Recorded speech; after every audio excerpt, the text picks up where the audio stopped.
naannoo Somaalee jidduu deemaa jiruun lubbuun nam dhibbaan lakkaa'amu galaafachuu himan. Wal dhibdeen jira. Dhibdeen kun immoo dubbii barbaacha gama tokkoon dhufuun ka'aa jira. Magaalaa Gabra Isee jedhamtu keessa guutummaatti uummata Somaaleetu jira. Haa ta'u malee warri Affaar. Qorataan Yuunivarsiitii Taafti Sooraan Tigraayitti akkamiin makame? Sadaasa keessa maatii koo gaafachuuf achi turran waraannee gale. Akka tasaa wanti hundi cufame. Geejjibni karaaf xiyyaaraa cufame. Gamtaan humnoota hedduu Tigraay irratti duuluudhaaf bakka hundaa waamame. Yoo xiqqaatee namoonni 57 Awurooppaa ga'uuf Afrikaa deeman balaa bidiruun Liibiyaa du'an kanaaf oduu dabalataan waliin tura an asli galgaloo. Dhaggeeffattootni oduutiin jalqabaanii sagantaa nyaata addunyaa deeggarsi ammaan dura naannoo Tigraay galchee jimaata dhufaaf dhumuu beeksise. Mootummaan Itoophiyaa humnooti PLF naannoo Afar keessa jiranitti konkolaataa guree jedha. Oduu dabalataa Galaana Balaayin nuuf ibsa. Waraana naannoo Tigraayitti dhalatee wal qabatee gaaga'ama namoomaa dhalateef deeggarsa barbaachisu dhiyeessuutti ka jiru sagantaan nyaata addunyaa deeggarsi amma dura naannoo Tigraayitti galche jimaata dhufu kan dhumu akka ta'e beeksise. Dhaabbata biyyoota gamtoomaniitti qaama deeggarsa namoomaa qindeessu kanaa ka hoogganan Deevid Beeslii fuula Tiwiitaraa isaanii gubbaatti ergaa maxxansaniin deeggarsi Tigraay qaqqabee jiru jimaata akka dhumu ibsaniiru. Namoota naannicha keessatti deeggarsi guyyuu isaan barbaachisu hunda osoo adda incitiin sooruuf guyyaa guyyaan deeggarsi konkolaataa fe'isaa 100 ta'u haaraan naannoo Tigraay galuutu irraa eegamas jedhaniiru. Mootummaan federaalaa loltoota isaa naannoo Tigraay keessaa erga baasee lolli gara naannoo Amaaraa fi Affaaritti ce'ee jira. Ulaan deeggarsi namoomaa gara Tigraayitti seenuu kan Affaar keessa qaxxaamurus sababa lola ammaan tana naannoo Affaar keessatti lolamaa jiruuf konkolaattotni darbuu hin dandeenye. Beesliin akka jedhanitti lola Affaar keessatti gaggeeffamaa jirurraa kaka'e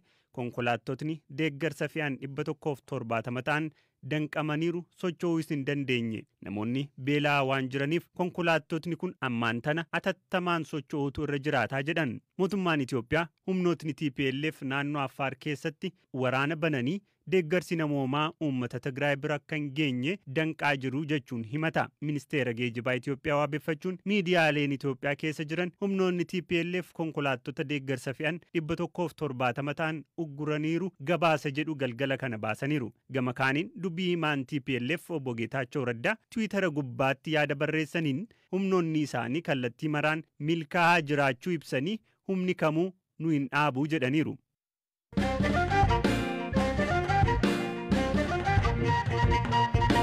Masariitti toora intarneetiin ijaarsi haaromsaa fi maallaqa walitti qabuuf tolfame lammiileen Itoophiyaa biyyoota garaagaraa keessa jiraatan sa'aatii 48 keessatti birri miliyoona 3 ol walitti qabu humni elektiriika Itoophiyaa beeksise. Karaa toora banamee kanaan sa'aatii tokko keessatti gumaata $1,500tti taasifamaa jira jechuun Daayireektarriin Kooppareetii Kominikeeshinii dhaabbatichaa obbo Moogas Makkonnen BBC'tti hime.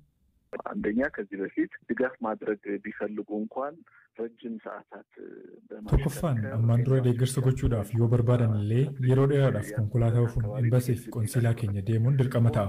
Boondii bituuf illee qaamaan achi deemuun isaanirra jiraata ture. Amma garuu achi deemuun otoo isaan irra hin jiraatiin bakkuma jiranii gumaachuu danda'u.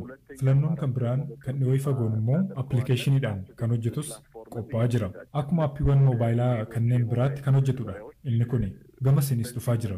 Kana jechuun diiyaasporaan kan dhalootaan Itoophiyaa ta'e kan biyya alaa jiruu fi michuuwwan Itoophiyaas dabalate hidha haaromsaa guddicha Itoophiyaaf filannootti deeggarsa godhu kan uumudha. Filannoon kun osoo dursee hojiirra oole ta'ee maallaqni guddaan ni sassaabama ture. Ammas garuu lammiiwwan Itoophiyaa fi dhalataa Itoophiyaa biyya alaa hanga ammaatti gaabbiin jiru. Sarara kanatti kan fidu waan ta'eef ammas hin barfannee jennee amanna. Waltajjiiwwan kana erga ifa goonee sa'aatii 48 keessatti doolaara Ameerikaa 70,000 ol walitti qabameera. Kana jechuun sa'aatii tokkotti giddugaleessaan doolaarri 1,500 ol sassaabamaa jira jechuudha. Kana jechuun dhalataan Itoophiyaa fiixee kamirra yoo jiru karaan akkasii akka mijatuuf eegaa ture jechuudha. Amma yeroodhaaf kan kaayyeeffanne doolaara miliyoona 1 walitti qabuuf Itoophiyaanonni guutuu addunyaarra jiran miliyoona 5 ta'uu jedhamee tilmaamama. Maallaqni sassaabuudhaaf kaayyeeffame miliyoona 1 isaanirraa sassaabama. Hanga ammaatti yoon dogoggoruu baadhe namoota 277 ta'an irraati kan gumaatame. Hanga ammaatti namoota xiqqoorraa hangana sassaabuusa kaayyeeffannee miliyoona 1 darbaa sassaabuun akka danda'amu ni hakeeka. ከዚህም በላይ ሊሰበሰብ እንደሚችል የሚያሳይ ነው።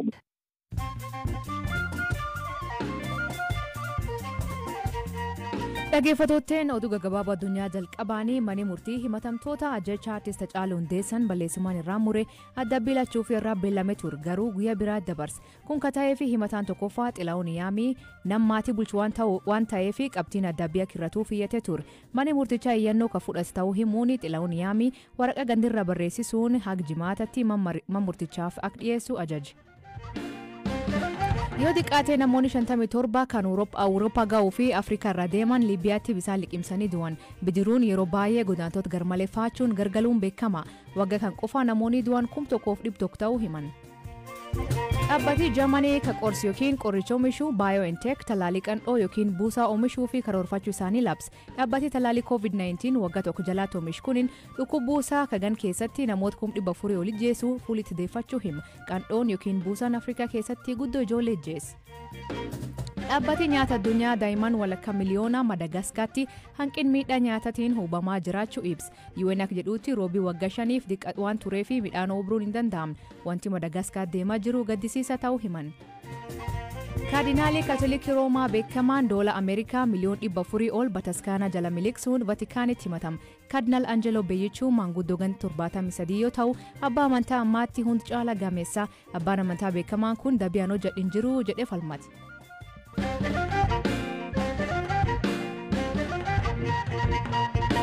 Waldhibdeen naannoo Affaariif naannoo Soomalee ammallee galuun lubbuu namoota dhibbaan lakkaa'amu galaafachuu BBC mirkaneeffate. Naannoon tun lamaan magaala Gabraa'isaa dabalatee bakkeewwan sadii irratti waggoota dheeraaf wal falmaa jiran. Haleellaa kan hordofee jiraatonni naannoo Soomalee karaa Jibuutii Finfinnee deemcuufuu himan. Waayilikoo Galaana Balaayeen wajjira kominikeeshinii mootummaa naannoo Soomaleetti hoogganaa ittaanaa kataan obbo Mohaammed Rooblee waan deemaa jiru gaafate. Mootummootni naannoo Somaalee fi Affaar kiyyaa jedhanii naannolee irratti wal dhaban keessaa kataate magaalaa Gabraayisee jedhamtu keessatti haleellaa sanbata xiqqaa darbe raawwatameen namootni dhibbaan lakkaa'aman ajjeefamuun dhaga'ameera. Magaalota naannoon Affaarii fi Somaalee kiyya jedhanii irratti wal dhaban sadan daandii guddicha Finfinnee fi Jibuutii wal qunnamsiisan irratti argamu. Waajjira dhimmoota kominikeeshinii mootummaa naannoo Somaaleetti hoogganaa itti aanaa kataan obbo Mohaammed Rooblee BBC'tti yoo himan sanbata xiqqaa darbeerraa eegalee magaalaa Gabraayisee jedhamtu keessatti haleellaa qaamoleen naannoo Affaar raawwataniin namootni dhibbaan lakkaa'aman ajjeefamaniiru jedhan. ግጭቱ ደግሞ ያው በአንድ በኩል waldhibdeen jira. Dhibdeen kun immoo dubbii barbaacha gama tokkoon dhufuun ka'aa jira. Magaalaa Gabraayisee jedhamtu keessa guutummaatti uummata Somaaleetu jira. Haa ta'u malee warri Affaar seenaadhaan lafti kun kan keenyaa jedhu. Magaalotni biroon lama irratti wal dhaban Foonaa fi Adeeyituu jedhamu. Magaalotni sadan kan kootii jedhu. Magaalotni sadan daandii Jibuutii fi Finfinnee wal qunnamsiisurra jiru. Magaalaa Gabraayisee jedhamtu Awwaash dabartee magaala jalqaba argattudha. Achitti warri Affaar dhufanii weeraranii kan magaalattii keessa jiran kaan ajjeesanii kan 690 ta'an ammoo baqatanii kaampii raayyaa ittisa biyyaatti baqatan. Warra kaampiitti baqatan kaleessa galgala sa'a 12tti achi baafne. Jiraattota achi jiran ni fixanii jechuun ni danda'ama. Qabeenyas akkuma jirutti mancaasan. Magaalattiin ammoo to'annoo humnoota Affaar jalaa jirti. Kanneen uguramanii turan irraa akka odeeffannetti namootni 350 ta'an ajjeefamaniiru. Har'a gara magaalattii gallee qorachuuf yaallus hin milkoofne. Garuu magaalattiin akkuma jirtutti mancaafamteetti. Haleellaa kana humnoota naannoo Affaartu raawwate ka jedhan obbo Mohaammed qaamolee kana maqaadhaanii himataniiru. Itti dabaluunis ammaan tana magaalittiin humnoota Affaar jala waan jirtuuf lakkoofsa namoota du'anii fi haala qabatamaa jiru hubachuuf rakkachuu dubbataniiru. Humnoota nageenyaa naannoo Affaaridha. Humni addaa naannoo Affaarii fi milishaa akkasumas humnoota hidhatan kan guugumoo jedhamanis jiru. Isas dabalateeti. Kanaaf isaan kanatu haleellaa raawwatan. Amma tasgabbii dhabuun jira. Uummatni naannoo kana jiru hedduu gaddeera. Magaalattii keessaa mana jiru hunda seenanii saamanii viidiyoo waraabanii ergu. Warra maatii jalaa bade wal qunnamsiisuuf yaalaa jirra. Uummatas tasgabbeessuuf yaalaa jirra. Magaalaa abbootiin warraa 2,000 ol keessa jiraatu jedhanii tilmaaman kana keessatti haleellaa raawwatameen qaamoleen uummataa naannoo Somaalee dheekkamuun daandii guddicha magaalaa Finfinnee fi Jibuutii wal qunnamsiisu bakka adda addaatti cufuun dheekkamsa isaanii ibsaa akka jiranis obbo Mahammad odeeffannoo qabaachuu himaniiru. እንደዛ አይነት ኢንፎርሜሽን አለ ሰምተናል። odeeffannoon akkasii jira. Naannolee Aayishaa, Dawwallee fi Haddi Gaaraa bakka jedhaman daandiin cufamuun ta'eera odeeffannoon jedhu jira. Daandicha kan cufan dubartootaa fi dargaggoota odeeffannoon jedhu nu qaqqabeera. Sababni namoonni kun daandii cufaniif haleellaa raawwatameen aaruun haleellaa raawwataniiru odeeffannoo jedhu nan qaba. Haa ta'u malee jaarsoliin biyyaa fi mootummaan naannichaa bakka sanatti imaluun daandii banuuf socho'aa jiru. Naannoon Affaar ammaan tana daangaa naannoo Tigraay waliin qooddattutti humnoota Tigraay waliin waraanatti kan jirtu yeroo ta'u raayyaa ittisa biyyaa dabalatee humnootni addaa naannoleerraa lola Tigraayiif bobbaafamanis naannoo Affaar keessatti humnoota TPLF waliin waraana irratti argamu. Naannoon Somaalee magaalaa Gabra Isee keessatti haleellaa humnoonni Affaar raawwachuun himataman kana laalchisee guyyaa kaleessaa bilbilaan gaafanneen hoogganaan waajjira dhimmoota koominikeeshinii mootummaa naannoo Affaar obbo Ahmed dhimma kana irratti dubbachuu hin feene. Har'as irra deddeebiin yaallus argachuu hin dandeenye. Waggaa tokkoon dura Dr. Mulugeeta Gibrehiwoot Yuunivarsiitii Tufts Massachusetts keessatti qorata ture. Garuu am Tigraay keessatti waraan deemaa tureet makamuun hirmaachuu dubbata. Inni garuu akkamiin achi deema? Akkamiin lol kanaatti hirmaata? Ji'a 8 keessatti maal arga? BBC Newsday waliin turtii kataasise dhaggeeffadha. I was here in November visiting family and then the war erupted. Sadaasa keessa maatii koo gaafachuuf achi turran waraanni eegale. Akka tasaa wanti hundi cufame. Geejjibni karaaf xiyyaaraa cufame. Gamtaan humnoota hedduu Tigraay irratti duuluudhaaf bakka hundaa waamame. Yeroo akkanaa wanti hedduu yaaduu danda'a namni. Isaan keessaa tokko wanti namni yaaduu danda'u kun waan namni jalaa baqachuu malee ani nama guddaadha. Gara dubbiin kun deemtu waan beekuuf waraanni kun TPLF yookiin bulchitoota Tigraay irratti miti. Waraanni kun kan uummata Tigraay balleessuudhaaf ka'e waan ta'eef kana jalaa baqachuu hin danda'u jedheen murteesse. Haala kana keessatti filannoon arge kana qofa. Kanaaf mormii kanatti makame waan danda'uun gumaachaa ture. Ji'ootan 8 mormii kana keessatti humnoota gamtaa kana waan dandeettu hundaa itti fayyadamuun uummata kana addunyaa irraa dhabamsiisuudhaaf raawwatuun arge.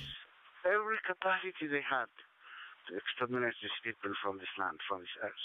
Waraan kanaatti makamuu malee ga'een kee maan turee gaaffii jedhu Dr. Mulugeetaan akkanaan deebise.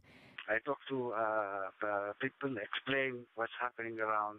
Hojiin kiyya waan ta'aa ture namootatti himu akka hubannoo argatan. Kan biraallee dargaggoota walitti qabuun ifatti waan deemaa jiru agarsiisaa ture. Akka isaan waa gochuu qaban beeka. Ani jaarsa umurii 60ti. Qawwee baachuu hin danda'u. Ammoo waan humni kiyya danda'u hunda hojjedheera. Achi jiraachuun kiyyaa dargaggoota kana kakaasee yoo jaarsa umurii 60 ol ejjetee morme nullee ni dandeenya jechuun amlee argatani. So it has a moral impact to the rest of them. Sadaasa keessa mootummaan Itoophiyaa waraan Tigraay injifachuu labse. Haa ta'u malee ji'a 8 booda humnoonni Tigraay akkamiin deebi'anii waraan kana ofirra qolachuun naannicha qabatanii waraan itti fufan. Deebiin isaa akkam fakkaatti? The first thing is they were all left with no other option except to fight. Loluu malee filannoon isaaniif hafeen jiru ture. Mootummaan humnoonni isaan waliin lolan uummata kana balleessuudhaaf ka'e. Kanaaf uummanni bakka jiru hundatti walii galee hundi isaanii lola kanatti makaman. Kan duraasa kana torba muraasa erga mootummaan mormitoota dhabamsiifnee jedhee labsee dargaggoota walitti qabanii namoonni 10,000 lakkaa'amu qophaa'ee ture. Uummanni Tigraay mala lolaa duraan itti fayyadamu eegale lakkoofsi guddaan waraana keenya kan loltoota Itoophiyaa fi Eertiraa dhabamsiise akkanaan injifanne. That's how it happens. Tooteen sagantaan irraa ganumaan waliin turuu keessaniif ulfaadha isaniin jedha. Mammaasi galgal kana goga naafaa jedhu waraabessi keessumoo deem. Kan isa san biraatti maanii kooment keessatti nu beeksisa. Sagantaa kan qophees Galaana Balaa gam teknikaatiin Deevis Masaaru kan isaniif dhiyeessan asli galgalooti nagaa akee bulaa oraa bulaa deebana hangafamaan dhan bulaa.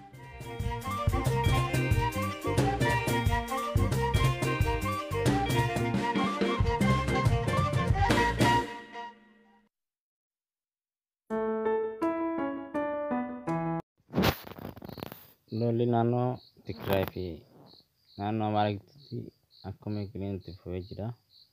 Haala kanaan guyyaa har'aan tana lolli naannoo Afaarii fi Somaaliitti banamuudhaan lubbuun nama 100 olii kan dhumateetoo miidiyaan biyya keessaa biyya alaa kan dabarsaa oolanii haaluma fakkaatuun mootummaa naannoo Amaaraa lola kallattiin namni Amaaraa ta'e hundinuu akka lola kanatti hirmaatu jedhee guyyaa kalee miidiyaa isaatiin kan labsaa ooledha.